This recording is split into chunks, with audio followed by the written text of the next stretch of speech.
When the ship finally slipped beneath the surface, many believed they had already survived the worst. The explosions were behind them. The chaos was over. They were still alive. But as the last light faded, a new timeline began. Because at sea, the first night is often what decides who makes it home. False relief. Disaster creates a powerful emotional shift. The moment someone escapes immediate danger, the brain releases tension. People breathe deeper. Some even feel hopeful.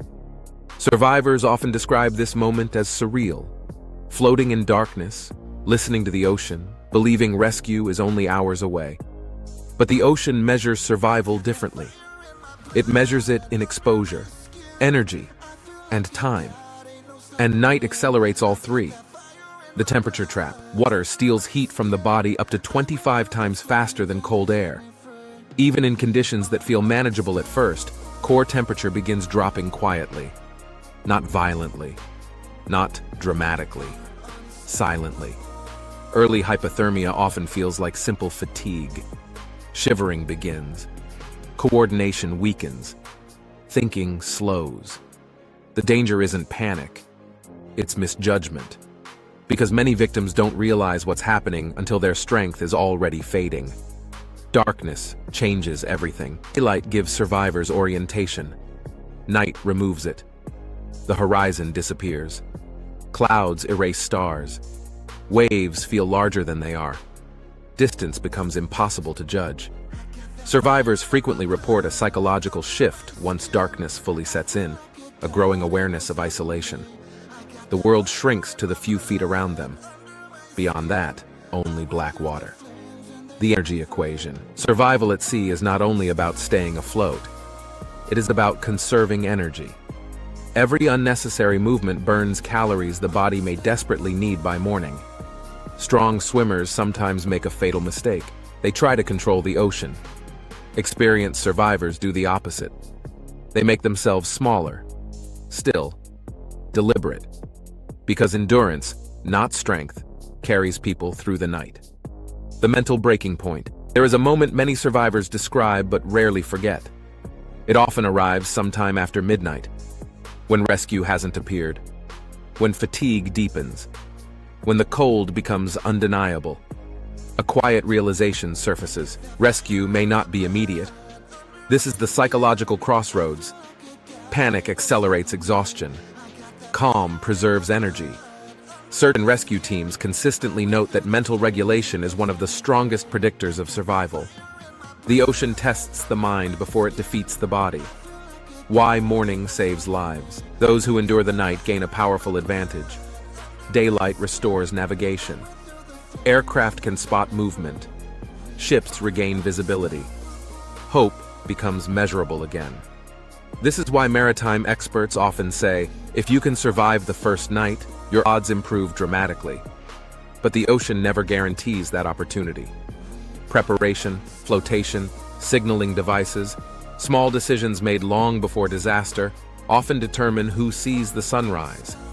Shipwrecks are violent, but violence is not what claims most lives. Time does, temperature does, exhaustion does, and darkness quietly multiplies them all. Surviving the sinking is only step one. At sea, the greater challenge is enduring what comes after, the long hours when no one is watching, and the horizon offers no reassurance. Because the ocean rarely tests people all at once. It tests them slowly, through the night. Subscribe for more real survival insights, because understanding these patterns may be one of the strongest forms of preparation we have.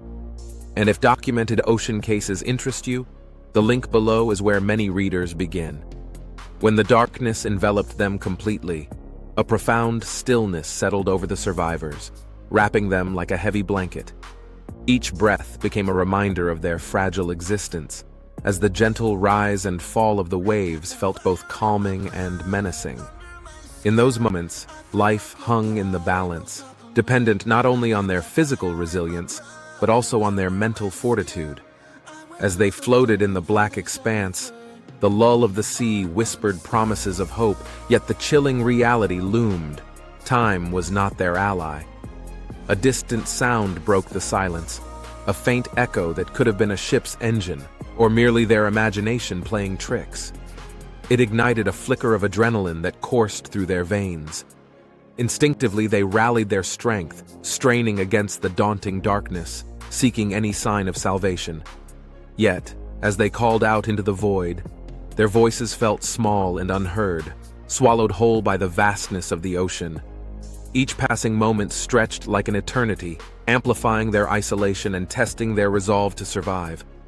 The cold water seeped deeper into their bones, a biting reminder of the peril they faced. With every shiver that coursed through them, the stark reality set in. They needed to conserve what little warmth they had left. As one survivor whispered reassurances to another, the flicker of hope danced on the edge of despair.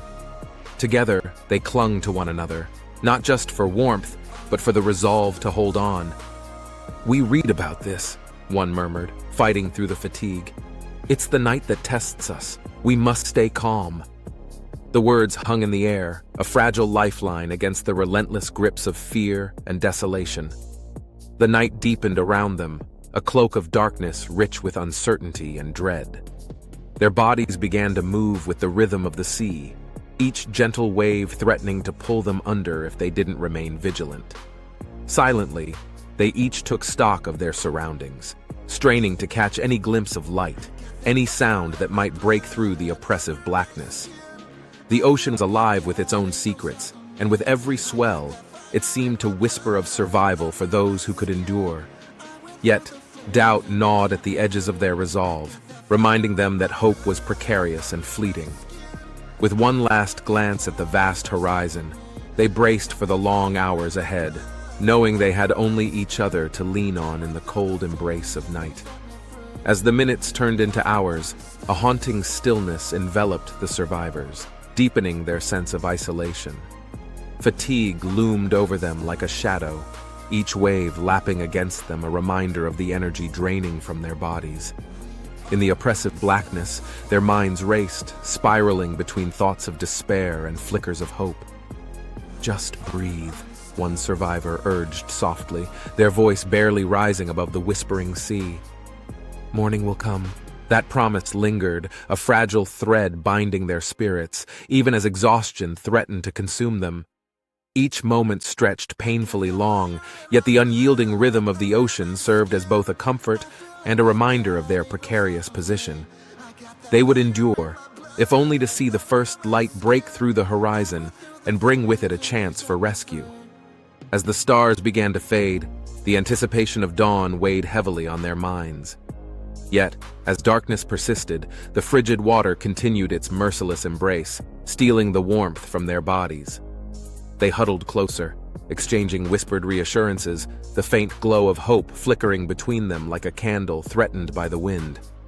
"Hold on," one survivor urged. "Just a little longer." Each word was a pact, a reminder that survival was a shared journey, and even in the bitter cold of despair, they could find strength in one another.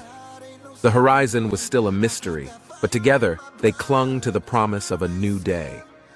In the moments that followed, the first light of dawn began to creep across the horizon, painting the sky in soft hues of pink and orange. The cold still clung to their skin, yet a renewed sense of hope sparked within them as the vast stretch of water transformed into a shimmering canvas of possibilities.